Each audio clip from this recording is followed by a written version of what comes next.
السلام علیکم ورحمۃ اللہ وبرکاتہ۔ اس ویڈیو میں ہم آپ کے لیے لائے ہیں بہت ہی دلچسپ سوالات۔ آپ سب سے گزارش ہے کہ ویڈیو کو آخر تک دیکھیں اور چینل کو لازمی سبسکرائب کریں۔ جزاک اللہ۔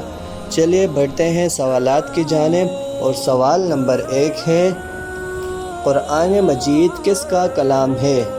چلیے جانتے ہیں اس کا جواب، اور جواب ہے قرآن مجید اللہ تعالیٰ کا کلام ہے۔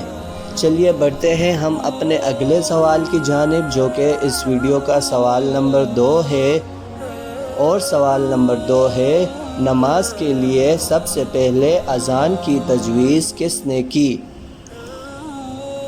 چلیے جانتے ہیں اس کا جواب، اور جواب ہے حضرت عمر فاروق رضی اللہ تعالی عنہ نے کی۔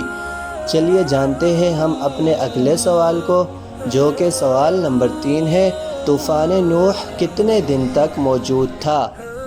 چلیے جانتے ہیں اس کا انٹرسٹنگ سا جواب، اور جواب ہے 40 دن تک موجود تھا۔ آپ سب سے گزارش ہے کہ چینل کو سبسکرائب کر دیں۔ جزاک اللہ۔ چلیے جانتے ہیں اگلے سوال کو، جو کہ سوال نمبر 4 ہے، کن خوش نصیب صحابی نے محمد صلی اللہ علیہ وسلم کو لحد میں اتارا؟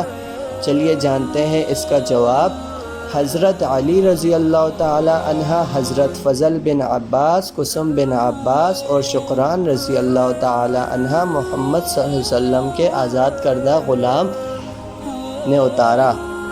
سوال نمبر 5، وہ کون سا پتھر ہے جو پانی میں نہیں ڈوبتا؟ چلیے جانتے ہیں اس کا جواب، اور جواب ہے جاوا پتھر۔ آپ سب کا بہت بہت شکریہ۔ ویڈیو کو لائک کر دیں، شیئر کر دیں۔